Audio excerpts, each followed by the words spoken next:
Assalamualaikum warahmatullahi wabarakatuh. Baiklah, kami dari kelompok 6 dengan tema kualitas penduduk diukur dari pendidikan. Perkenalkan, nama saya Baja Sunirat. Saya Delita Nanda. Saya Devi Anggraini. Saya Agus Syatira. Saya Kurnia Kabir. Pendidikan di Indonesia masih menyimpan segudang permasalahan yang belum terselesaikan oleh pemerintah. Membaca adalah jendela dunia. Menurut data dari UNESCO, dari 1.000 orang Indonesia, hanya 1 orang yang benar-benar punya kebiasaan membaca. Gak heran kalau indeks minat baca dinilai sangat rendah, yaitu hanya 0,01%. Rendahnya minat baca berpengaruh terhadap tingkat literasi atau pemahaman seseorang akan hal yang ia baca. Gimana mau mengerti apa yang dibaca, kalau baca aja nggak bisa. Program for International Student Assessment atau PISA pada tahun 2022 menilai skor literasi Indonesia hanya 359 poin. Jauh tertinggal dibandingkan negara tetangga seperti Malaysia, Vietnam, apalagi Singapura, yang tembus 543 poin. Selain itu, data Kemendikbudrismen total anak tidak sekolah atau ATS menembus 3,9 juta jiwa di tahun 2025, terbanyak berada di Jawa Barat. Kemajuan suatu bangsa dapat dilihat dari kualitas pendidikan dan juga tingkat pendidikan yang ada di negara tersebut. Tanpa pendidikan, suatu negara akan jauh tertinggal dari negara lain. Nah, maka dari itu, pendidikan menjadi hal yang sangat penting untuk menentukan kemajuan suatu bangsa. Namun sayangnya, menurut data dari UNESCO mengenai indeks pengembangan manusia, angka pendidikan yang ada di Indonesia terus mengalami lonjakan penurunan di setiap tahunnya. Rendahnya kualitas pendidikan merupakan permasalahan yang dihadapi oleh Indonesia karena berkaitan dengan sumber daya manusia. Dengan kata lain, sumber daya manusia memiliki peranan yang cukup penting pada tingkat pendidikan yang ada di suatu negara. Pertama itu, ada efektivitas pendidikan di Indonesia.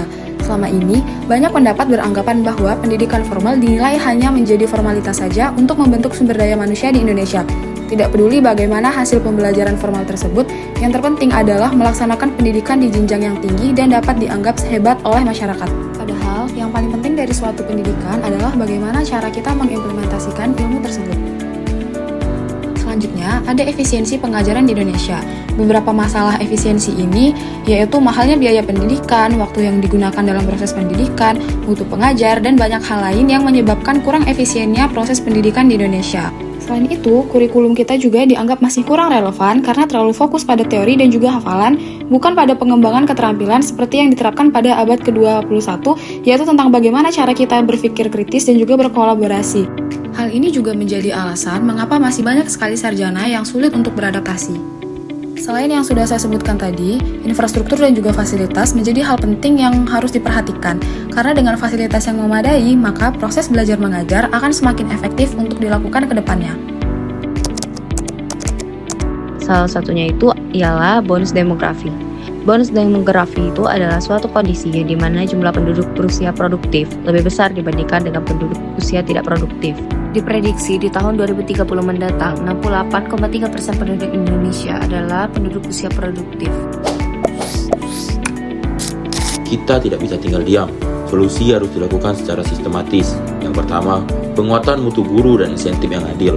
Perketat standarisasi PPG dan berikan insentif yang memadai, terkhusus bagi guru yang berada di daerah terpencil. Yang kedua, link and match, vokasi yang mengikat. Dorong kolaborasi penyusunan kurikulum dan program magang wajib yang nyata antara sekolah vokasi dengan industri. Yang ketiga, fokus pada fondasi, literasi, dan numerasi. Kita harus menguatkan kemampuan dasar ini sejak tingkat SD sebagai fondasi, sambil memastikan alokasi anggaran 20% APBN efektif untuk menutup jurang infrastruktur digital. Kualitas penduduk adalah cermin masa depan bangsa. Tanpa pendidikan yang berkualitas dan merata, cita-cita Indonesia emas hanyalah utopia. Akan menjadi tahun emas untuk Indonesia. Indonesia emas. Investasi terbaik kita hari ini bukanlah pada sumber daya alam, melainkan pada otak dan keterampilan setiap anak bangsa. Saatnya kita bergerak dari kuantitas menuju kualitas. Sekian video dari kami, terima kasih bagi yang sudah menonton. Kami akhiri, wassalamualaikum warahmatullahi wabarakatuh.